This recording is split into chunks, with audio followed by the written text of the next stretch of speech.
Tell me what you guys saw. What happened? We saw like white. Yeah, a bunch of wind. Tomato.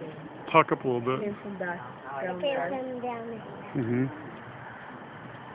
And then we saw the tramp go that way. Tell him how high up in the tree that was. And then it came down, boom. Yeah, it did that. No, it wasn't there. It did not go It was up in the all the tree way here. up. It didn't go over the house, honey. Right here. In this area right here. How high was it up in the tree? Clear up there. We watched it come down. Well, it went this way.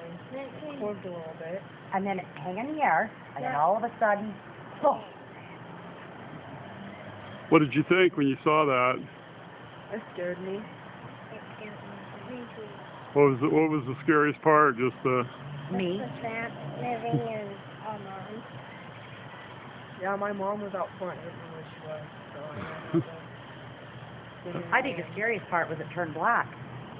Right? Yeah. So it turned so dark that they couldn't see what was going on. Have you ever seen anything like that before? Yeah. A couple times. Yeah. Not black though. Happened. I told him Before. how it's come up that field a couple times, Yeah. but not like the white this. tramp is really big. Was it completely dark outside and you couldn't see anything? Yeah, it was really dark. Did you tell me you couldn't see anything at all from where you were? Back there, yeah. Yeah, well, that's where it Like came from. back in the field and